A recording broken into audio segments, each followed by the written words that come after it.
You're now live, it says. Hello, John. Hello, Stephen. Right, okay. We're just getting set up to go live today. It is Thursday. It's 10 o'clock in the UK, and it's time for Blabbing for Britain. We're live on Facebook, on my profile. We're live on the Live Video Hub. We're live on LinkedIn, and we're live on YouTube. If you're watching from any of those places and you're watching us live, then you can make a comment.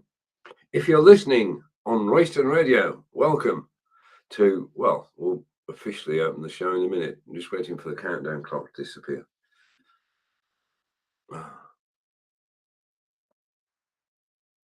Okay.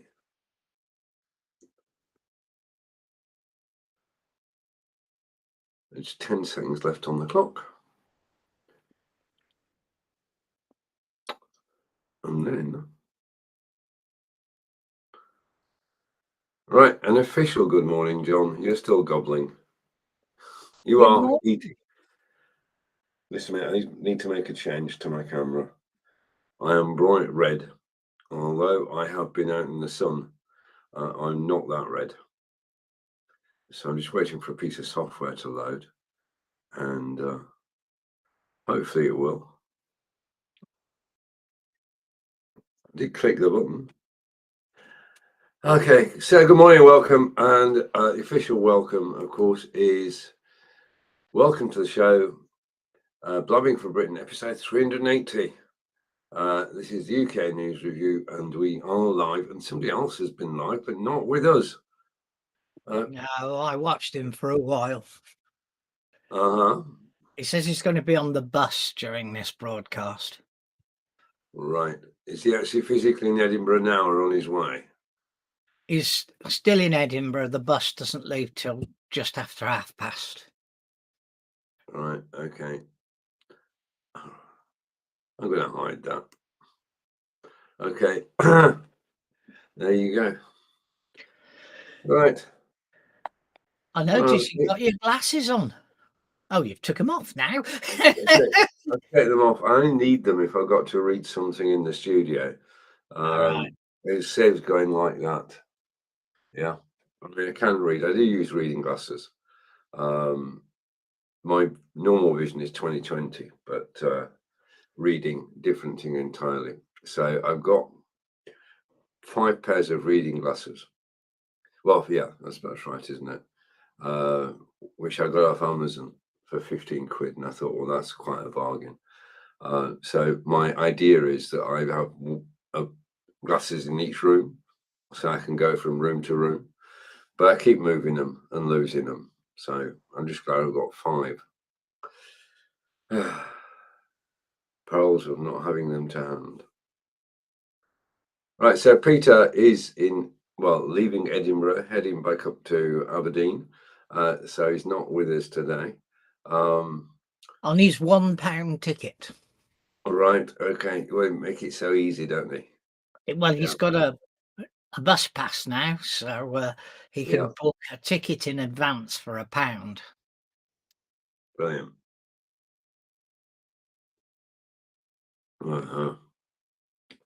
Okay, now it's quite a distance, actually. It's much more distance than I think we down here imagine. Edinburgh. Yeah, I've done it. Have you been to Aberdeen? Nope, never been further north than Edinburgh. There is life north of Edinburgh, you know. We used to have software which we sold into Scotland, so we used to go to Glasgow and Edinburgh on a regular basis supporting the software. But I've been up to Aberdeen as well and did a tour around Scotland a long time ago, up to Stirling and further. Beautiful part of the country. It is, but Peter is on his way back now.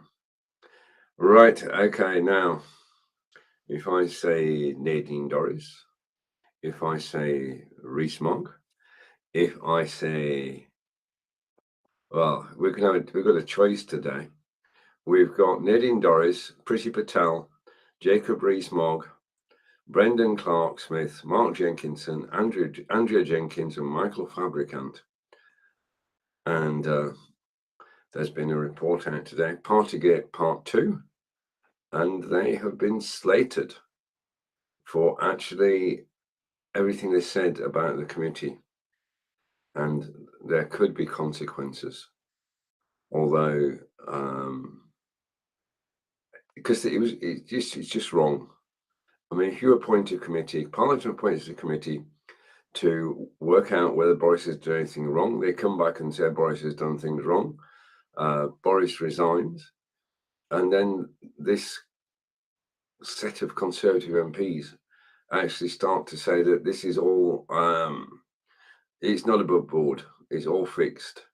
And the establishment wanted Boris out, and they've got him out, and this committee is not worth its salt. So now they've just been pulled up because the committee itself has said, you got this totally wrong. You've been working against Parliament. So the Guardian's got hold of an advance copy, and we'll just have to wait and see what the share count is today.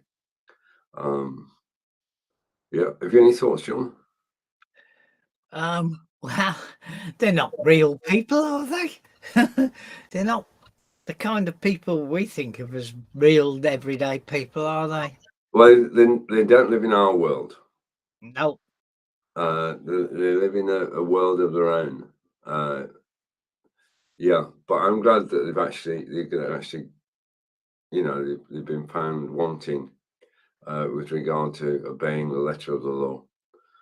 Whether it has any effect or not, difficult to know. But the fact that they've been highlighted and at least wrapped over the knuckles shows that there is somebody governing the country, and these MPs can't just do what they want to do. Yeah. So there we have it. Okay, let's get back onto solid ground then. Vincent Kompany is spending money like there's no tomorrow. Now that Burnley are in the Premiership, and he's now got 5 goalkeepers. He's been collecting them. He's been going around, and he never pays any big money. He must have a heck of a scouting system throughout the whole of Europe to pick up goalkeepers and defenders. Yeah, he's really getting ready for the Premiership. I mean, we're not in July yet. 5 goalkeepers. You can only declare a squad of 25 people. Well, 5 of those are going to be goalkeepers. No, obviously somebody's got to be sold. But he's been very active in the transfer market, and none of this stuff with the bigger London clubs where he's saying, right, we'll give you 80 million. No, you won't. We'll give you 85. No, you won't. Yes, you're yawning. I can tell why. The prices are getting up. Well, always been silly, but it's just a circus, really. Well, 105 million, yeah, to move across London. Yeah. West Ham and Arsenal have now reached agreement on the price. Just madness. Totally. Right. Again, getting back, did you see any of Glastonbury? No, it's not my scene at all. Right. Okay. Back in May 1976, I went with Doreen to the Preston Guildhall to see a new act, and that new act happened to be Elton John. So we saw him live in one of his first ever concerts up north in Preston, and I mean, by then he had a catalogue of hits which was just incredible. And he has just, this last Sunday, headlined Glastonbury. Glastonbury is normally a festival where it rains, but they had 4 days of good weather. And on Sunday evening, in front of a crowd of about over 100,000 people and 7.5 million people watching on the BBC, which is a record for recent times, he went through well, effectively, it's 50 years of music over the course of 2 hours. And they're saying he did a banger every minute. Now, that means basically one of his top hits, he sang it. And he was, for a guy who is, it gives us hope, John, for a guy who is 76 years old to actually keep up that level of performance for 2 hours is just incredible. So he is a beacon for all of us who are over 65. And his music will live on. I mean, unfortunately, it may well be the last concert he actually gives in England, because he's got a family and a partner, and you can only go on for so long. It doesn't mean he won't do another concert in England. Just this was officially billed as the last Elton John concert in England. But the whole weekend, I mean, you can watch sort of current bands, but you can also relive yesteryear, and relived Texas and Blondie and Pretenders. I saw the photographs of Blondie. Yes, well, there was more makeup than woman, I think. But she's heading for 70, isn't she? Oh yeah, she's 71, I think. Yeah, I mean, basically, if you take Texas and Charlene Spiteri, she's still got the voice and the stage presence. The same is true of Pretenders and Chrissy Hind. She's still got it. And who's the lady you mentioned? She's. Blondie.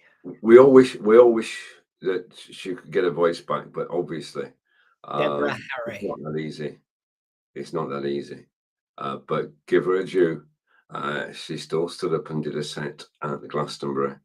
So Glastonbury is not just for the youngsters, it's for the oldies too, who remember the 60s, 70s, 80s, and noughties. Even if we know nothing about music in the 2000s, we have a back catalogue. And Glastonbury was just amazing. Yeah, I don't think that. Wasn't there Candy Stanton? I can't pronounce the name. She was a big hit when we were younger as well. That's true. I've forgotten somebody. How could I? The first act I watched over the weekend was a gentleman called Rick Astley, and it was his I'm first. gonna give you up. Yeah, okay. Yeah, I won't sing. I'm not Peter. That's pretty good. He's got a voice there, John. I wouldn't sing either. I tell you, but he held the stage with old and new music, and then he went on the following night to do the Smiths with the backing group, the Blossoms, and that was spectacular. Yeah, he made the Smiths sound joyous. Now that's quite an achievement if you remember the Smiths. The music, he made it upbeat. It'd been rejigged, and he did a concert with Blossoms, and he owned Glastonbury along with Elton and everybody else. So music lives on, really. I mean, I watched Toyah was there. Toyah with Robert Fripp from King Crimson, and they were on a minor stage because there are different stages throughout Glastonbury. There's the main pyramid stage and other stages as well. So you've got artists all on at the same time. But unfortunately, she wasn't filmed by the BBC. She was filmed by fans, and it didn't come across the same because you can't get the sound quality. I mean, if the BBC set up for sound, the BBC is set up for sound, and the sound is perfect. If you're doing your own video, then the first fatality is the quality of the sound. So she was there, Robert was there, and they did their set and were well received. But she wasn't on the main stage. Probably next year, because of course they came to fame. They've got millions of followers and millions of viewers because of lockdown. Yeah, they did a whole series of shows every Sunday lunch. They still do it on a Sunday lunchtime. That's right. And they gain new followers around the globe. And they're on tour at the moment. Who'd have thought it? I mean, if you said to Toyah 5 years ago, you're going to be on tour, you're going to do in the whole of the UK, she'd have said, Pardon? But now she is with Robert. Yeah. I've got to say, I much rather listen to King Crimson than Toya. But that's just a personal choice. Okay. What else is going on today? It's sunny. Oh, yeah, no, it's weather-wise, we can't complain. I mean, well, we shouldn't complain. I'm not complaining about the weather. But Monday I was hit by a double whammy. You probably hear from the voice anyway.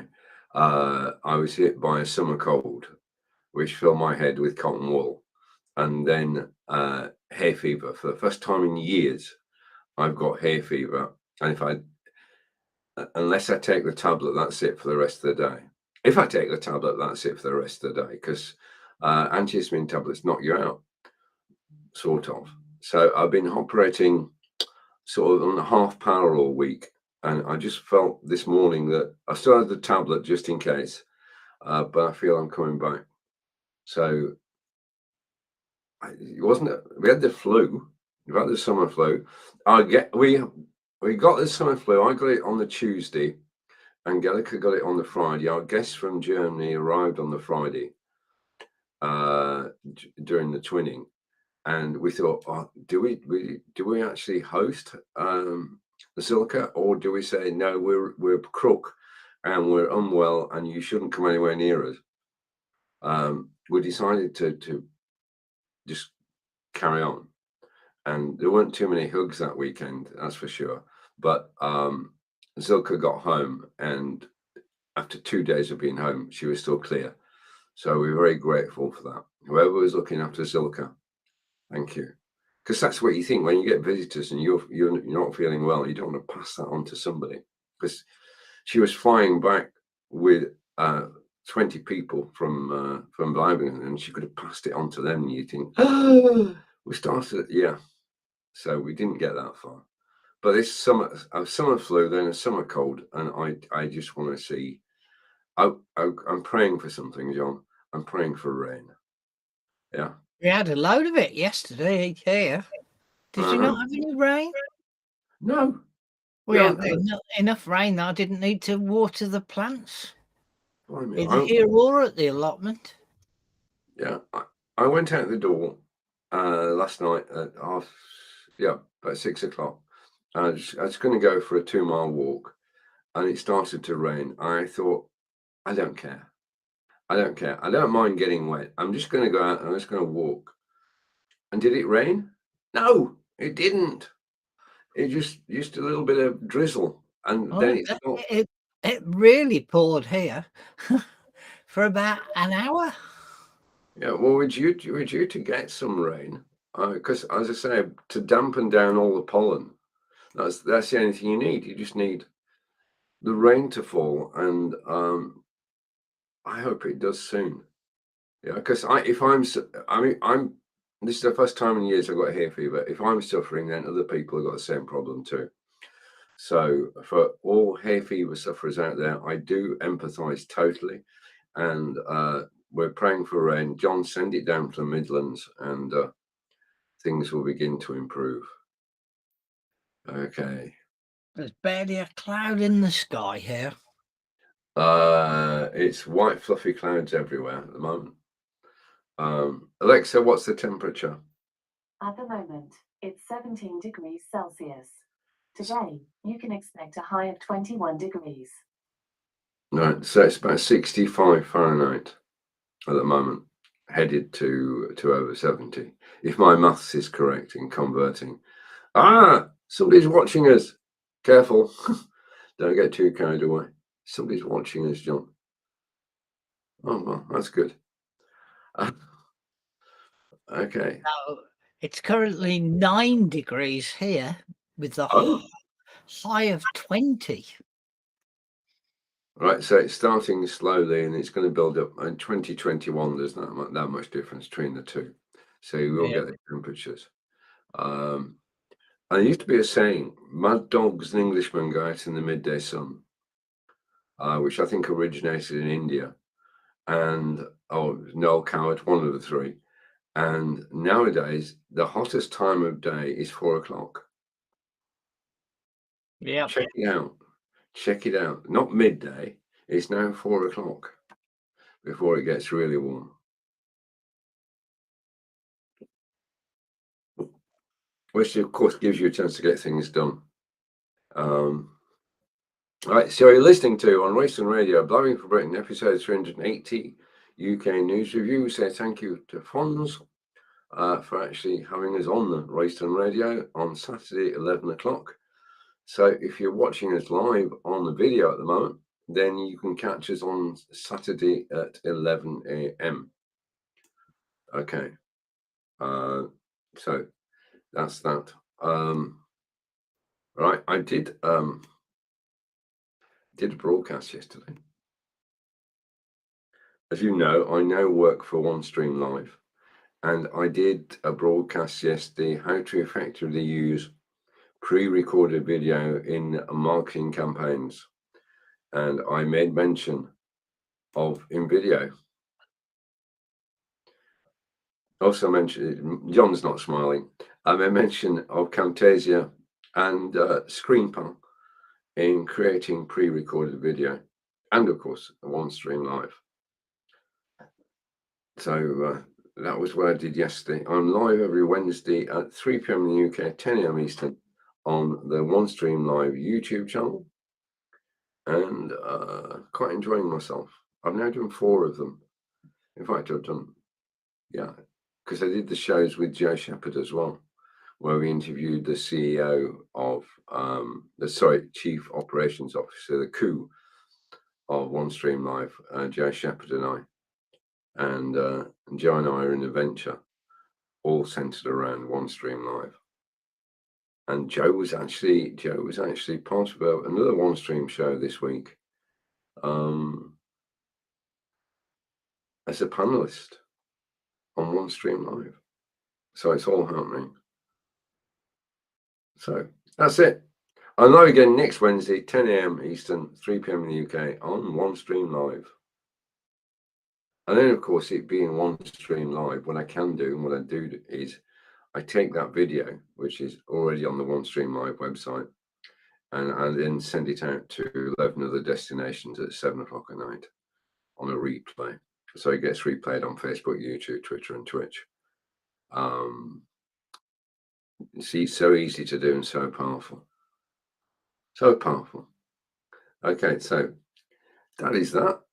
And I'm not really much of an InVideo fan anymore. They've sort of got so many users now, they don't care a monkeys. They don't contribute to the group anymore, and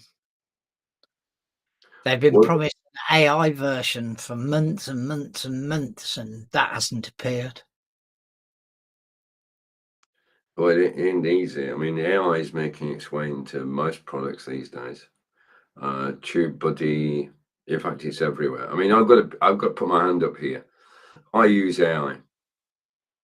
I use it for my weekly show because I want to run a show. So I get AI to actually create a run of show for me, and then I edit it to my own use, and then I put that run of show back into AI, and it comes up with a brilliant first paragraph based on the run of show. And it seems to be in my tone of voice. I could have said it. I didn't actually say it. I could have said it. So AI, in that respect, is doing a good thing, but I can imagine it's not easy to implement. Yeah, because people have been there before, haven't they, John? And people are doing image AI, where you can create an image just by using words. Yeah. If you said webcam, microphone, young lady, you get a picture. Yeah, you don't need to create your own. AI does it for you. All right. Anyway, you mentioned a moment ago that Facebook groups or the InVideo Facebook group was not being watched over by InVideo. I think that the situation is Facebook has changed tremendously, and people just don't want to get involved. And you've got what you would call well-established Facebook groups. I'm I talking. just can't get over the number of adverts I'm being shown now. Most of them for American products sold in dollars. Yeah. Huh? Why Yeah. have I suddenly got hundreds of sponsored adverts every day? 3 Right. weeks ago, I didn't get them. Yeah. Mr. Peter Stewart is saying, I am here now. Question is, where is here? Because you ain't in the studio. Link's the same as ever, Peter. So if you are able to get in, if you've got Wi-Fi on the bus. Yeah, Facebook groups have been going years, are just dead, dormant, desert. There's just nothing happening, and no matter what you do, nothing will happen. And the latest to recognize this is Molly Mahoney. And Molly Mahoney officially said yesterday that Facebook groups are dead. Existing Facebook groups are dead. There is no way of reviving them. People just don't go there anymore. In fact, it's the exception if people actually make it that far. So we've got a new term, which is pop-up Facebook groups. Have you heard it before? No. Well, in that case, you heard it here first. I heard it from Molly Mahoney, and she's now saying that if you want to get interaction, you need to have a new group, a pop-up group, a group that comes from nowhere, where you invite people as part of your funnel into the group. The group only exists for one particular purpose. Yeah. So it's a single purpose group, and you invite people into it, and you will get interaction because people know what to expect. So it's a single topic group, a pop-up group, just pops up, does its thing, and then disappears. Yeah. And then another one pops up, does its thing, and disappears. So there are going to be an increasing number of groups which start and then stop. Yeah. Because the biggest problem we have at the moment is one of engagement. I mean, people will watch this live broadcast, probably on the replay, but engagement is still, it's not what it was. I mean, if we cast our mind back 7 years, John, nearly 7 years, we used to get hundreds and thousands of people watching our live broadcasts. Yep. So it seems like a dream, but it actually happened. I can't see it happening again. And you do get exceptions, but yeah. So pop-up groups, thing to watch out for. And if you want to get people's attention, start a Facebook group, invite them in one topic, and just go for it. And then when you've finished it, close the group. My allotment group's doing all right. We keep getting more and more people joining. Mm. But it's topic based, isn't it? Yeah.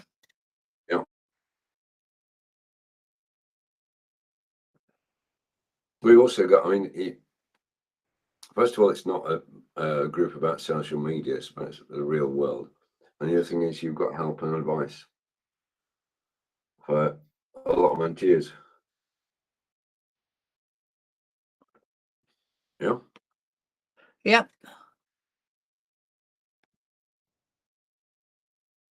Okay, so not much happening at the moment, really. Oh, sorry. Of course there is. The weekend when the Wagner Group were 200 kilometers or 200 miles away from Moscow. Sorry, Moscow, because we're English, we're not American. It was obviously it had been planned in advance. Yeah, well planned in advance, because you can't get from where they were in the south of Ukraine up to Moscow unless you plan it.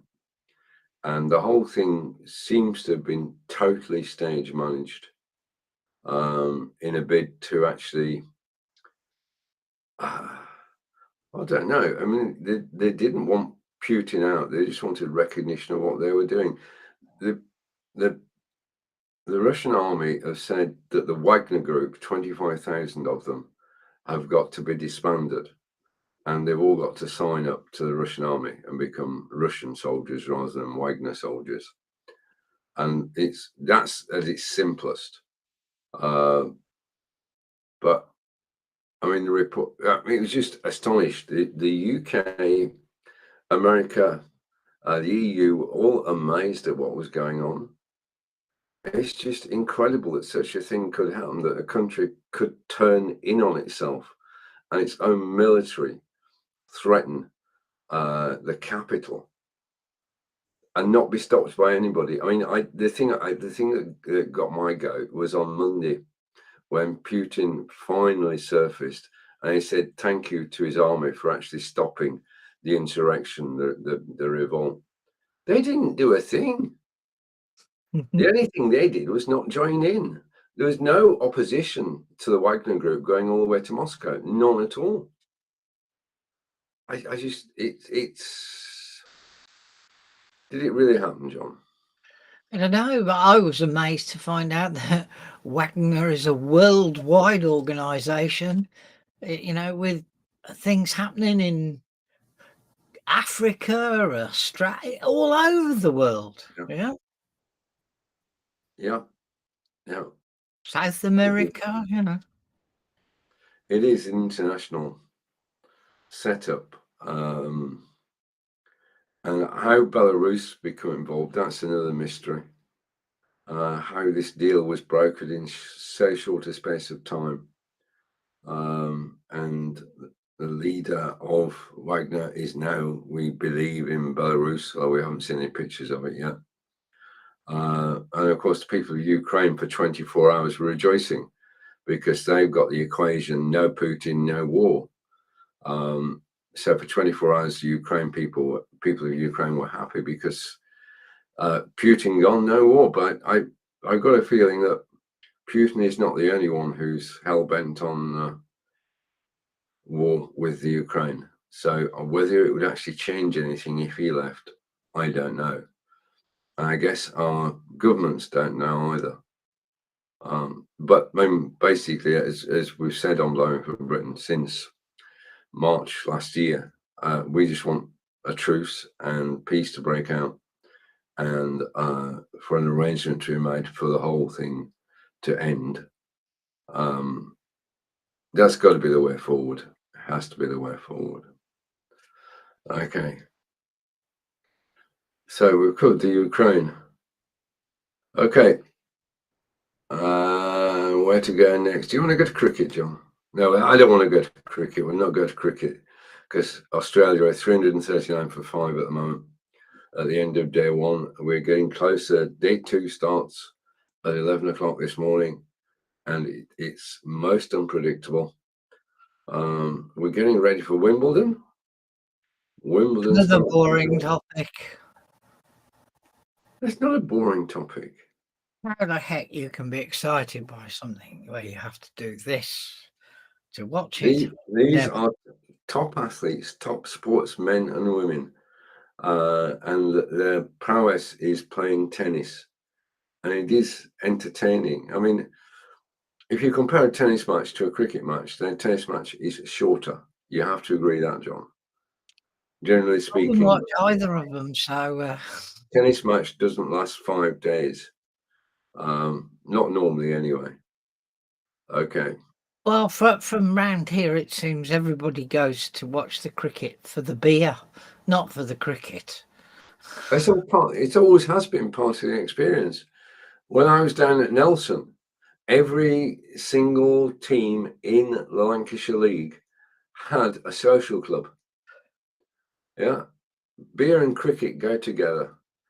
On a beautiful summer's day, to sit outside with a pint watching cricket doesn't get much better than that. Okay, and given our summers, you could be sat outside in the rain watching cricket. Well, I think with global warming, that's not going to happen anymore. Temperatures are rising and the weather is improved on what it used to be, I'm pretty sure. Okay, so looking at the newspaper again. As I say, not much going on at the moment, because politics has quietened down. Since Boris left, it's gone quiet. There's nobody for the political journalists to write about. Yeah. Okay. One thing did strike me. I'm just trying to find it again. Is that China is on target. Oh, that's it. Yeah. China on course to hit wind and solar power target 5 years ahead of time. Beijing bolstering position as global renewables leader with solar capacity more than the rest of the world combined. That's an astonishing fact. Yeah. They still chuck out tons of rubbish, though, out of chimneys and factories and things, don't they? Yeah, but they're headed the right way, which is good. Okay. So what about this Titanic submarine? They've announced this morning that they've found human remains in the wreckage that they've pulled up. I'm sorry that people died, but it is a risky thing to do. And I just can't understand why you'd want to do it. I mean, I know it's like Everest, it's actually there and you've got to go and do it. But you wouldn't get me in a sardine can so deep in the ocean. No way. I mean, if you could get out of the submersible and you could actually touch the Titanic, all well and good. But it's the same effect to actually send down a remote camera or a series of remote cameras and just film it. I can't understand the fascination with actually doing it. So I think that they shouldn't have been there. What do you think, John? Well, listening to some of the analysis, apparently it was built, you've got your two steel ends, but the tube in the middle was carbon fiber, and the carbon fiber couldn't survive the pressures, and they were told it wouldn't survive the pressures before they even went down. So yeah, so it's totally sad. We don't want to see anybody. I don't want to see anybody die, but yes. Okay. I mean, we've got people who risk their lives out at sea every single day, but with a purpose. Whether that purpose being bringing oil ashore or bringing fish ashore, they actually do it with a purpose. This expedition wasn't done with a purpose. Well, not a tangible purpose. Let's put it that way. Not unbiased. Okay, I'm looking for things to actually talk about this morning. Popped up in my latest news is that plan to send asylum seekers to Rwanda ruled unlawful. That's good. So, that's an interesting development. That is good. It's impractical. There was a figure at the weekend that said to actually send somebody to Rwanda would cost per person £169,000. Yeah, and to keep them in the UK would cost 106,000. So basically, it wasn't about saving money, because you're not saving money. You're spending 169,000 per person. I'm not surprised that eventually it's been ruled as being illegal, because it's not just illegal, it's immoral. Yeah.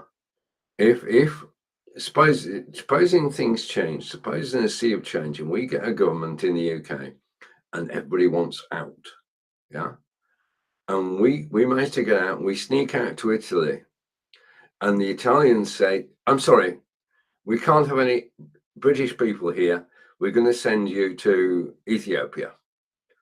Yeah, it's the same thing. It's immoral, totally immoral.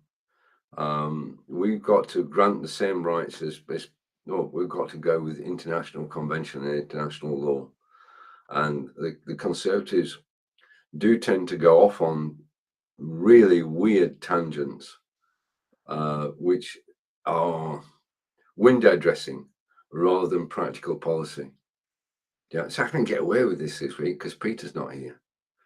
Oh, we could take a Scottish topic. Okay. Sturgeon and Swinney have been summoned to the UK COVID inquiry, which was the downfall of Boris. Yeah. So interesting to see how they cope with that. Yeah, because at the moment it's in 3 stages. One, this is where we're prepared for a pandemic, and the answer to that is coming out loud and clear. No, we weren't. And was it Rob who apologized during the week for his part in it? I think we're going to find, because we all know from what we've seen, our country was one of the slowest to actually act. And Peter Stewart has arrived. He's still on the bus. Edinburgh bus station has pathetic Wi-Fi and phone signal. They need Deco. That's a good point, Peter. Deco would cope with 100 devices, as we know. So they'd have to have several Deco networks. Yeah, so Peter's waiting for the bus. That's the latest update at 10:42. We are live. It's 10:42 in the morning. And we've got at least one viewer, which is Mr. Peter Stewart, who sat in the bus station whilst he waits the bus to Aberdeen. Yeah. Okay. Right. Again, looking for things to talk about. Yeah. It's gone quiet. We had an earthquake in the Midlands. In Staffordshire. Staffordshire? Yeah. 3.3 on the Richter scale. Not very high, but still noticeable. Yeah. You're listening and watching Blabbing for Britain episode 380, the one without Peter Stewart, although he's here in spirit. Yeah, we were very fortunate in England and Scotland and Ireland. We don't get many earthquakes, do we? And that's not tempting fate. The sun's come out, John. It's been out for a while there. Okay, Alexa, what's the temperature? At the moment, it's 17 degrees Celsius. Getting warmer. Today, you can expect a high of 21 degrees. Very good. It is getting warmer. Okay. I just want my voice back. That would be good. And I'm just checking over here to see if anything is occurring. No, all quiet there. Oh, right. Okay. For those of you who are Amazon Prime members, Amazon Prime days, when you get special discounts for being a Prime member, are on July 11th and 12th globally. So if you're looking for anything, the best time to buy it is 11th and 12th if you're a member of Prime, because you'll get extra discounts throughout the 2 days. And it's midweek as well. I erroneously thought it would be weekend, but it's not. It's midweek. It's 11th and 12th of July. Will you be doing extra broadcasts during that? Yeah, I plan to. Be broadcasting 3 times a day instead of 2, and we'll just have to see what happens. But it's been interesting this year. Amazon Live has been a challenge, and Mark and I agree it's been a challenge this year. Last year was rich pickings. This year is not so rich pickings. So it's still good to go live there. It's the best way to get brand awareness anywhere and to earn money. But we're not earning as much as we did last year. So we're looking forward to Prime Days and seeing whether that makes any change or not. Yeah, so we shall wait and see. Are there Really. too many people doing it now, No. or are No, people getting? Amazon, no. Amazon basically have decided back in January they would change the way it works. They control the number of people who can watch your show, and they have a tap, and they can turn the tap on and off. And they turned the tap off in January, and have been slowly turning it back on again. But to get it's just difficult. It's great for brand awareness. It's great for promoting myself. It's great for promoting Be Live, and hopefully one day one stream. But in terms of could you make a living? My answer last year would have been yes. My answer this year is no. Basically, we used to, when we were live, and I showed you a Stream Deck, we would be on the Stream Deck page. Yeah, the video would be on the Stream Deck page. Now it isn't. Yeah. So in the old days, people would be on the Stream Deck page, they would see your live video, come and watch you. It doesn't happen anymore. And that's true of all Amazon Live broadcasters. So Amazon made a decision to turn it off. I mean, they still use Amazon Live for their own, yeah, and for their own broadcasts and for brand broadcasts as well. But I would say that the number of people broadcasting on Amazon Live is probably 80% less than it was this time last year. All right. Yeah, and they could turn the tap back on tomorrow. We're hoping that they actually turn it back on the 11th and 12th. Yeah, because basically the way it works is we've got 40 items in the carousel. If somebody who's watching us clicks any item in the carousel and they buy anything within the next 24 hours from the same product group, we get commission, affiliate commission. And it just works. But now you've got to attract your own audience. I'm doing okay. I mean, I get 100 people, a couple of hundred people on each broadcast I do. So it's not as if I'm not being watched. It's far better than Facebook and YouTube. Don't let me give you the impression it's dormant. I get hundreds of people watching every day, and I do get conversations going, and I do get people clicking the carousel. So the whole system still works. It just doesn't work as well as it used to. Yeah. And it's basically, we can't do anything. We are minions. And we don't have a union rep. In fact, we don't have a union. So there's very little we can actually do about it.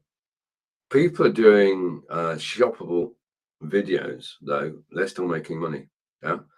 So you can create shoppable videos about products on Amazon. And once they're approved, then people click your video and watch a certain amount of it. Then again, you get the click and you get the commission on anything they buy in the next 24 hours. So clickable videos are still working. Clickable live videos, however, is a totally different story, which is a shame. But it'll come back. Things go around. You just got to hang on in there. And basically, it's like anything. You've got to build your own audience. Yeah, it pancaked in February, just disappeared entirely. And now we're gradually coming back, but it's because of the work that I put in. It's because of the work Marco puts on his broadcasts as well. We're the only two people I know who are broadcasting consistently. Yeah, everybody else is just gone on to something else, or several something else's. Anyway, thank you for the question, John.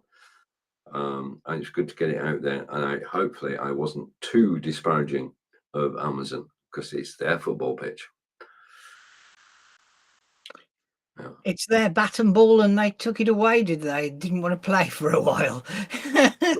That's exactly it. Exactly it. Somebody else's turf, borrowed land, and you've got to play by their rules. And if they change the rules, then you've got to change the way you play. We've been adapting, improving presentation. I mean, I've got a situation now where I can just say, right, okay, 10 to 2, I'm going live at 2 o'clock, and I just do. Yeah, I don't have to no preparation for the shows at all. because everything is down in the carousel, the item, cameras and microphones and everything I'm going to talk about. And I vary the show. No two shows are the same, because and I just go out and enjoy it. And I promote the brands. So I promote BeLive, yeah, because it's BeLive is basically visible on Amazon Live 5 days a week, yeah, because of the show card and because of the promotion that I give by every so often in the broadcast. I will do this, and if I go here and go here, no, not that one. Just a minute, I'll get there. And got it. I'm not awake. I'm not awake in the mornings at the moment. Struggling. I share the BeLive logo a lot on the BeLive broadcasts and explain what BeLive is all about. And I'm also showing at the moment, I'm showing the Go Studio logo as well. Peter's still with us. He's still waiting for a bus. No, he's on the bus now. Oh, on the bus. At least the Wi-Fi works. Okay. All right. So, yeah. So, yeah. Didn't they align themselves towards doing the Amazon shopping type thing? Oh yeah, this is basically my sales spiel when I'm talking about BeLive. BeLive is the best marketing system there is, bar none. Simple as that. I mean, it's not just the fact I work for them. It's basically, it is the best system because we can have, because Peter's been in, I can do this. I can bring the snake on screen. Yeah, and Peter's at the head of the snake. Okay. Yes, target to shoot at, Peter. I can show Peter. Yeah, I can actually bring in. Oh, this could be good. Okay. Your tip jar. I've got a tip jar, Peter. Peter, would you like to be a winner? The odds on this race are 3-1. We've got Stream Elements and we've got Peter. Let's get a winner, shall we? Oh, wait a minute. Make another comment, Peter. You need to make one more comment. Nah, it's not going to do it, is he? No, it could be a winner, a guaranteed winner. And often you can say that the winner is guaranteed. Nah, he's returning from his pensioner's day out, isn't he? So. All right. See, right. So Peter has commented, and I will win. And so you will, Peter, because we're going to get a winner now. And the winner is Peter Stewart. And you won fresh air. Oh, yeah. Tainted with bus diesel. But yeah, fresh air tainted with we bus don't have any prizes. We just have it. You're not in it to win it. You're just in it for the thrill of it. Right. Okay. So Peter Stewart was the winner, is the winner. And the closer. Yeah. Okay. And again, I'm just going to have a look and see if anything we've missed. Oh, right. Okay. How can a water company with zillions of income be going bust? We're talking of Thames Water. And Thames Water, yeah, I know it's typical, Peter, that you don't get a prize, but Thames Water is going bust. Company in crisis of potential 10 billion black hole. We shouldn't have, I'm going to get here, we shouldn't have any utility companies in private hands. That's for the water, the railways, electricity and gas. They should all be owned by the public, by UK PLC. Peter's trying to be humorous. Is he?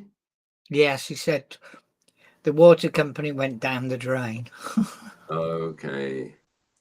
Well, I think part of the problem, Peter, is that things are actually escaping from the drains and are leaking pipes everywhere.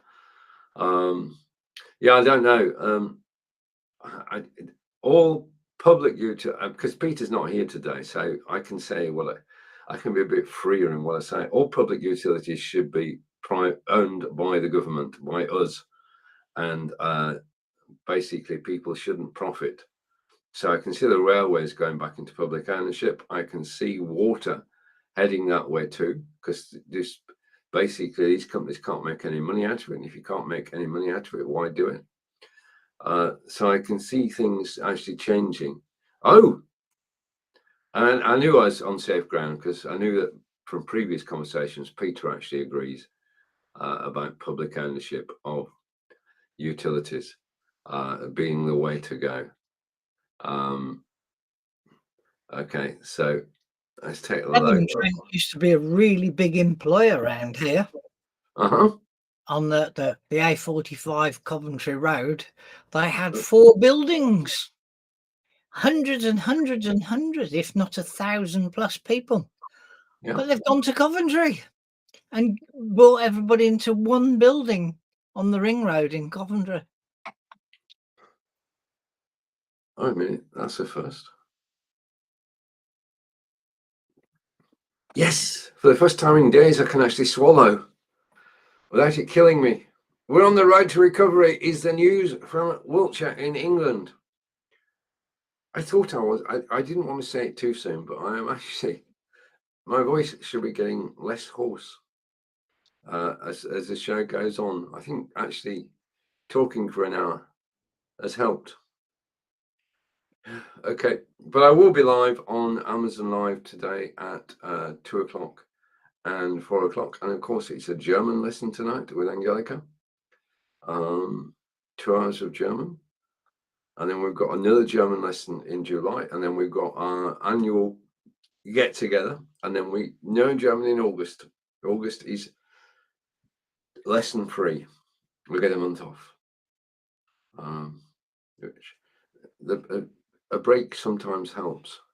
I feel like taking a break from Blowing for Britain for a week, John. I mean, we will expect Peter to be back here next week, totally refreshed, raring to go, ready to rant. We all had a week off last week because you weren't well enough to run it. Well, I had, yeah, but I didn't actually benefit from having the week off. Yeah, I was crook. I wasn't well. It wasn't out of choice. So Peter sent me a message saying, "Let's go live then, just the two of us." And I said, "Too late. I've gone out and I'm earning money." Okay. Private, public for public. There we go. Yeah, well, there's an argument that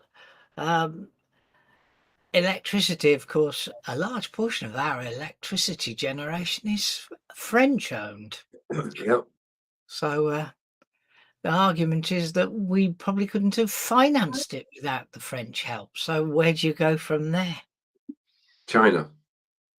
And we import all our energy from China because they've got it sussed. They've got all the wind power in the world. They have more wind power than the rest of the world put together. They could build a pipeline. Not via Russia, though. That wouldn't be good. Yeah, so there you have it. Okay, so with the fact that there's nothing untoward happening in the UK at the moment, things are just plodding along. Tend to do that in summer. Summer is a quiet time because there's no football. I mean, football doesn't start again till August, so you've got this sort of uneasy period where there's no soccer taking place, and there's no European finals, there's no World Cup or anything. So, John, it's over to you. So it's that time, when we say it's goodbye from me, it's goodbye from him. We'll even say goodbye from Peter the Bus, and we'll be here same time, same place next week. And we promise to be here next week. We know we missed last week. On a note that they're still opening coal mines at a tremendous rate in China, it's goodbye from John and me. Bye for now. She's fun, Mia, and all that rubbish.